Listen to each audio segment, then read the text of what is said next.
Elle voulait respirer. Il a coupé l'air. Au petit matin, la police et les secours envahirent une maison tranquille de la banlieue de Kafara. Malik, inconscient sur le sol, fut transporté d'urgence.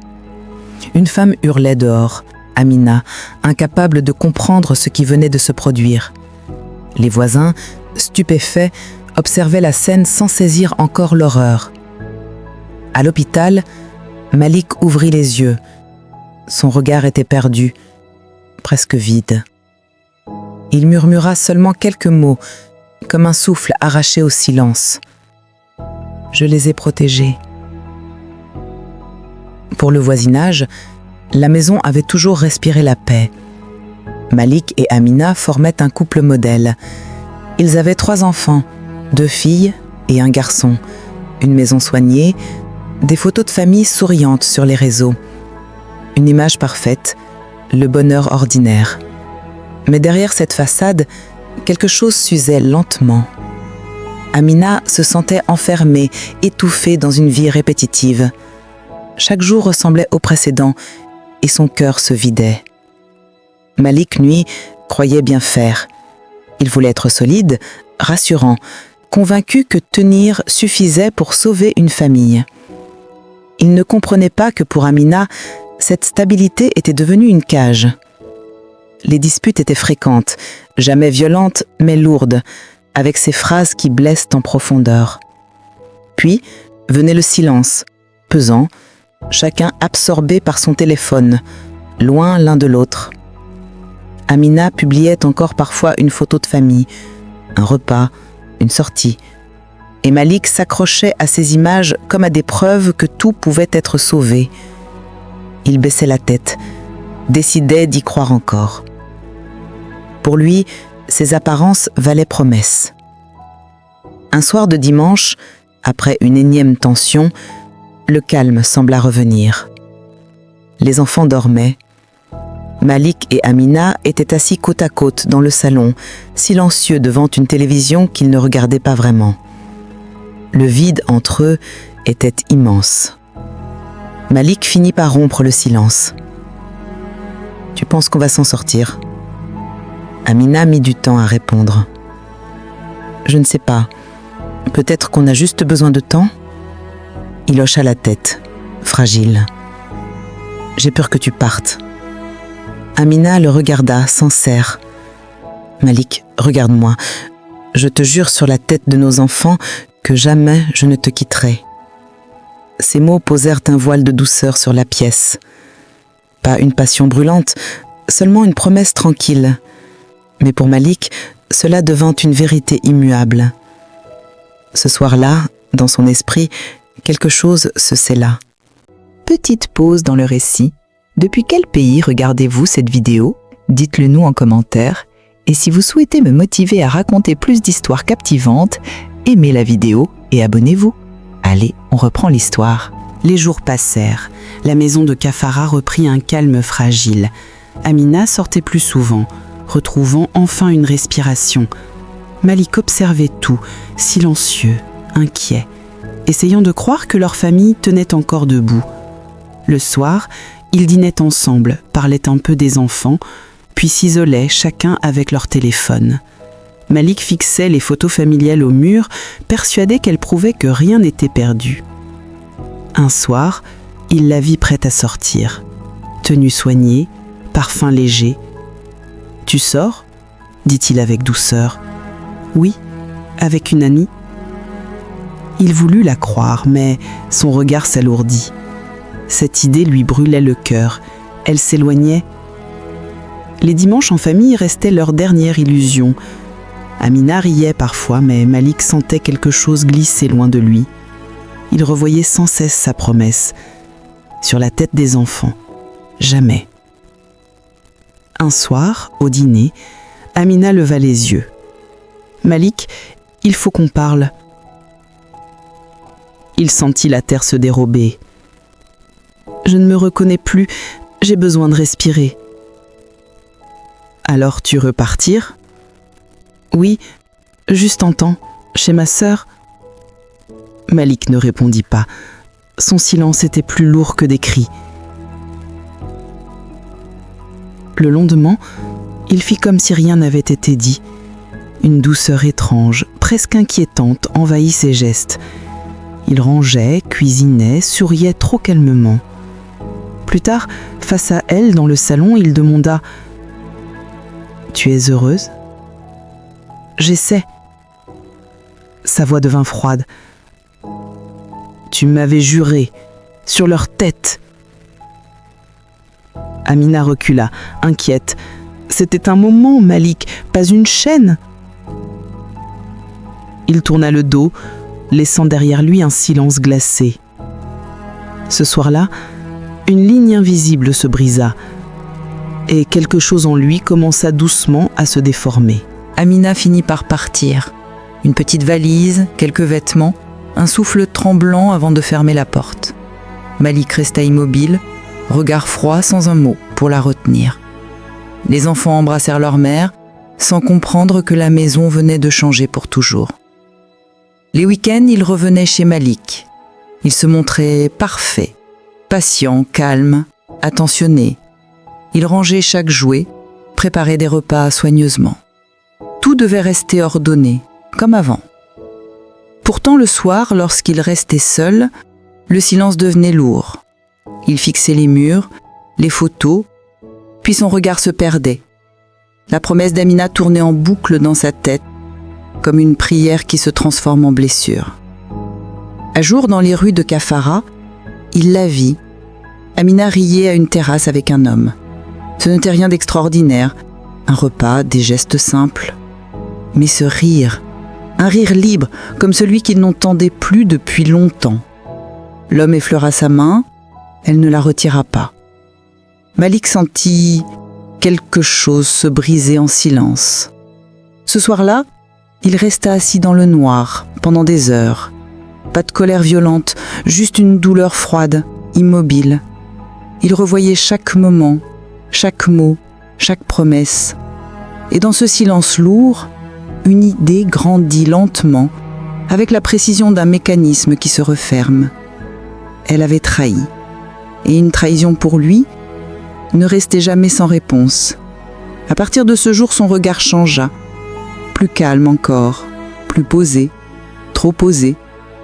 On aurait dit un homme libéré, mais ce qu'il libérait, ce n'était pas son cœur. C'était sa décision.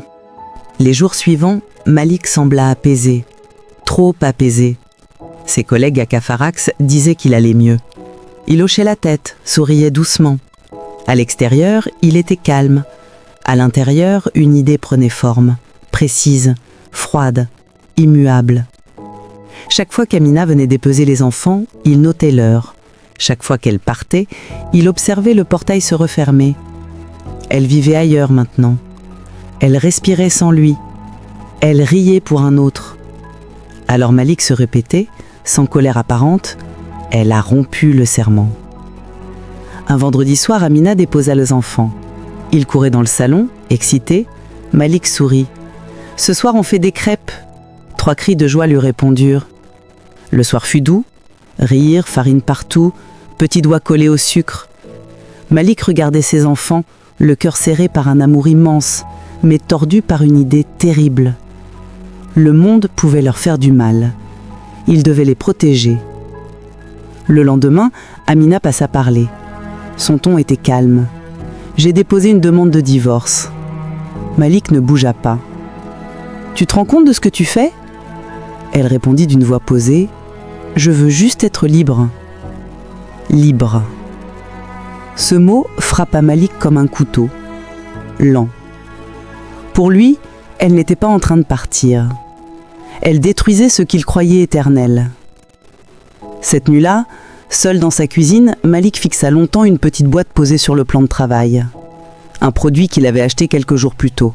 « Pour les rats », disait-il au vendeur. Il n'avait encore rien fait. Il ne se voyait pas comme un monstre, simplement comme un père, un protecteur, un homme qui allait empêcher la souffrance avant qu'elle n'arrive. Il murmura dans le silence « Si je ne peux pas sauver notre serment, alors je sauverai nos enfants du monde. » Et dans ses yeux, une certitude naquit, froide, finie, irréversible. Le dimanche arriva calme et lumineux. La maison de Kafara sentait le sucre et le beurre encore. Les enfants avaient ri la veille, insouciants. Ils avaient demandé encore des crêpes. Malik les avait regardés comme on regarde quelque chose de précieux, fragile, prêt à disparaître. Au matin, il rangea la maison soigneusement. Il voulait que tout soit parfait. Pas un jouet au sol, pas une assiette sale. Les enfants se réveillèrent, encore ensommeillés. « On reste à la maison aujourd'hui, mes trésors. On va faire un gâteau. » Ils applaudirent heureux. Le jour passa en douceur. Jeux, câlins, photos. Un tableau de famille paisible. À la tombée du soir, le ciel devint orange, presque irréel, comme si le monde retenait son souffle. Malik prépara le dîner. Les enfants parlaient fort, se chamaillaient, riaient. Il les écoutait, le cœur serré, un sourire triste. Après le repas, il sortit des verres. « On trinque au week-end » Les enfants rirent. Il prit alors le petit flacon caché depuis des semaines. Sa main trembla à peine. Il versait en silence. Une goutte, 2, puis plus. Il remua lentement comme un homme qui accomplit un devoir. Il servit le jus, posa les verres devant eux, remplit aussi le sien. « À vous, mes trésors. » Ils trinquèrent, ils burent. Malik ne toucha pas le sien. Il observa. Chaque gorgée semblait lui couper le souffle. Une larme monta, discrète. « Allez au lit maintenant. » Ils obéirent sans protester, épuisés. Malik resta seul dans la cuisine face au verre vide. Un calme glacial descendit sur lui. Il monta, ouvrit doucement la porte. Les enfants dormaient, ou semblaient dormir. Une larme coula. Maintenant, plus personne ne pourra vous faire de mal. Il referma la porte. Dans la cuisine, il prit enfin son verre, ajouta de l'eau pour cacher le goût. Il avala. Une brûlure, un vertige. Il essaya de se lever, chancela, vomit. Son corps lutta, se battit pour vivre. Il tomba au sol, haletant, un souffle arraché à la nuit. Et le silence revint. Un silence lourd, irréversible. La nuit était tombée sur Kafara lorsque Amina arriva. Les enfants auraient dû être déjà chez elle. Elle appela. Pas de réponse. Une inquiétude lourde glissa dans son ventre. Devant la maison, la porte entr'ouverte. Le silence. Une odeur étrange dans l'air, métallique, froide. Malik ? Les enfants ? Elle entra. Le salon était en ordre parfait. Trop parfait. Son cœur se mit à battre plus vite. Elle monta les escaliers, poussa doucement la porte de la chambre. 3 petits corps paisibles, allongés. Ils semblaient dormir. Puis son esprit comprit. Un cri lui échappa, déchirant, animal. Elle tomba à genoux, les mains tremblantes, la gorge bloquée. Une plainte faible, plus loin. Dans la cuisine, Malik gisait au sol, pâle, en sueur. Amina se précipita. « Malik, qu'est-ce que tu as fait ?» Ses lèvres bougèrent à peine. « Je les ai protégés. » Elle hurla, appela les secours, pleura sans respirer, sans comprendre comment un monde entier pouvait s'effondrer en une soirée.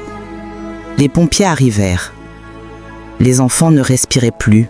Malik, lui, vivait encore. À peine, mais encore. Il avait vomi, dit un secouriste. Une partie est ressortie. Il a eu de la chance. Chance.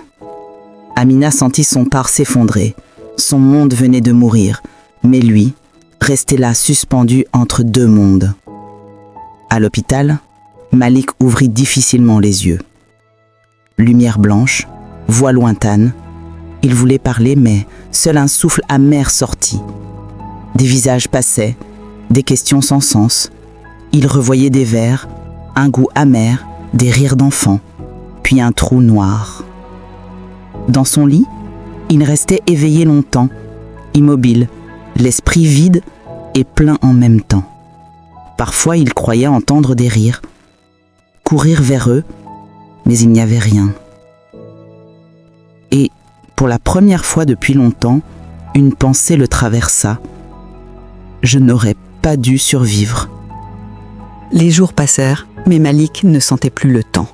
Il restait couché, les yeux ouverts dans le vide, prisonnier de son propre souffle.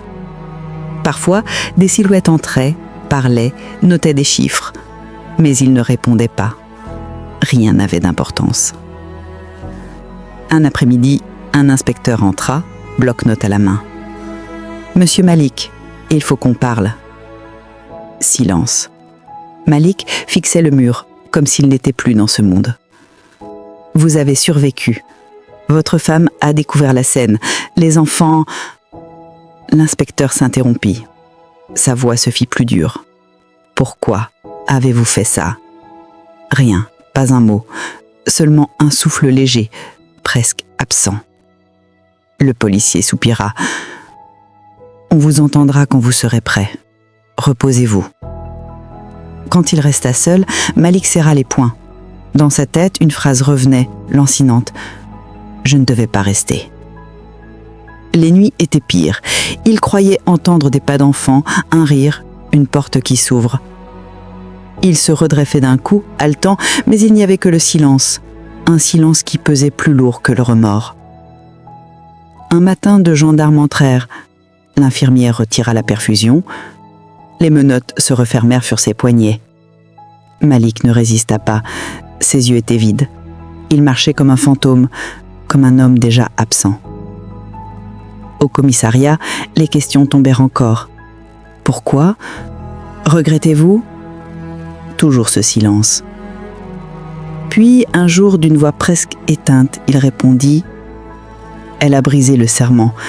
J'ai seulement tenu parole à sa place. » L'inspecteur s'arrêta, glacé. Il comprit qu'il n'obtiendrait plus rien. Ce qui restait en face de lui n'était pas un homme brisé, c'était un homme convaincu. Et cette conviction faisait plus peur que la douleur. Le procès arriva, rapide et brutal. Toute la ville de Kafara en parlait. Les médias racontaient l'histoire du père qui disait avoir voulu protéger sa famille. Certains cherchaient à comprendre, d'autres ne voyaient qu'un monstre. Dans la salle, l'air était lourd. Amina était là, vêtue de noir, le visage ravagé, les mains tremblantes. Elle ne regardait pas Malik, elle n'en avait plus la force. Malik entra, menotté, entouré de gardes. Il marcha droit, sans baisser la tête. Aucun cri, aucune larme. Juste un silence constant, froid, comme si tout ce qui pouvait lui arriver désormais ne comptait plus. On lut les faits, les rapports, les détails. Les mots tombaient comme des pierres. Empoisonnement, enfant, tentative, famille détruite. Les gens frissonnaient. Amina détourna le regard. Elle n'entendait que des échos, ne voyait que des images. Les corps de ses enfants, la cuisine, la nuit où tout s'est effondré. Quand on demanda à Malik s'il voulait dire quelque chose, il leva enfin les yeux. « Je n'ai rien détruit. J'ai empêché la douleur. » Un murmure traversa la salle. Certains pleurèrent, d'autres serrèrent les dents de colère. Amina ferma les yeux, comme frappée de plein fouet. Puis vint la sentence. Perpétuité. Aucune circonstance atteignante. Malik hocha la tête doucement, comme si la décision confirmait simplement ce qu'il savait déjà. Sa vie était terminée depuis longtemps. Il ne fit pas appel, il ne protesta pas. Il accepta son sort avec une tranquillité glaçante. C'était, dans son esprit malade, le prix normal d'un acte qu'il croyait juste. Lorsque les gardes l'emmenèrent, Amina n'avait toujours pas levé les yeux. Elle n'avait plus la force de haïr, ni de pleurer, seulement celle de survivre au silence laissé par ceux qu'elle aimait. La vie continua sans Malik, mais elle n'avait plus la même couleur. Amina quitta Kafara. Elle ne supportait plus les rues, les regards, les souvenirs qui collaient à chaque mur. Elle trouva refuge chez sa sœur, loin de cette maison qui avait été un foyer, puis un tombeau. Les nuits étaient les pires. Elle rêvait des rires de ses enfants, se réveillait avec le silence comme une gifle. Elle marchait dans les couloirs, serrant contre elle un petit vêtement, un dessin, un souvenir. Parfois, elle s'effondrait au sol, incapable de respirer sans eux. Elle cherchait une réponse, mais il n'y en avait pas. Comment comprendre l'incompréhensible? Comment vivre avec un vide si grand? Pendant ce temps, Malik vivait enfermé. La prison était grise, froide, mais cela n'avait plus d'importance pour lui. Il n'était pas un détenu comme les autres. Il ne parlait presque jamais, ne demandait rien, ne se plaignait pas. Parfois, au milieu du silence, il entendait des voix d'enfants dans sa tête. Il se tournait brusquement, croyant les voir entrer, puis restait figé. Le calme revenait, un calme dangereux, sans remords, sans colère, sans avenir. Pour lui, il n'y avait plus de monde au-delà des murs, plus de futur, plus de vie. Seulement une certitude terrible qu'il répétait parfois du bout des lèvres sans émotion. Je les ai protégés. Il n'avait pas compris que protéger, ce n'est pas enfermer, que l'amour n'est pas une chaîne, et que vouloir garder quelqu'un à tout prix, c'est souvent le perdre pour toujours. Le temps passa. Ni Amina ni Malik ne revinrent jamais vraiment à la vie qu'ils avaient connue. L'un était enfermé derrière des murs, l'autre prisonnière d'un souvenir qui ne laisserait jamais sa peau tranquille. Amina tenta de reconstruire. Elle s'inscrivit à un soutien psychologique, se raccrocha à des gestes simples. Marcher, respirer, manger, se réveiller sans s'effondrer.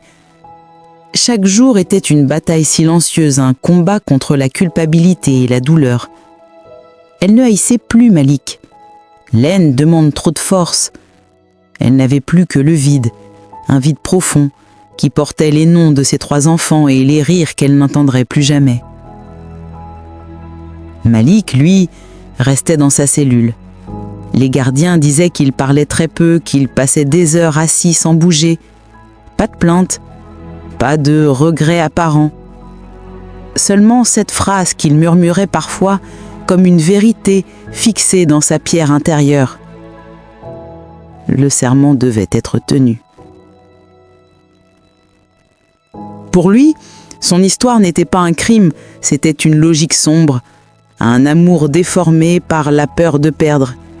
Il croyait encore avoir agi par protection. Mais au fond, il avait voulu garder ce qui ne lui appartenait pas. Et dans cette croyance, il avait détruit tout ce qu'il disait aimer. La maison de Kafara fut vendue. Les voisins n'en parlaient plus, mais personne n'avait oublié. Une vie parfaite en apparence, brisée par l'obsession d'un homme incapable d'accepter que l'amour n'est jamais une promesse éternelle. La morale restait suspendue dans l'air, lourde, silencieuse. Quand l'amour devient possession, il se transforme en poison. Aimer, ce n'est pas retenir, c'est laisser respirer. Et aucune promesse ne vaut plus que la liberté d'un cœur. Leçon de vie. Parfois, ceux que l'on aime le plus nous échappent. Non pas parce qu'ils cessent de nous aimer, mais parce qu'on a voulu les retenir trop fort. Le véritable amour n'enferme pas. Il accompagne. Il laisse respirer. Il fait grandir. Ce qu'on tente de contrôler par peur finit souvent par nous être arraché par la vie elle-même.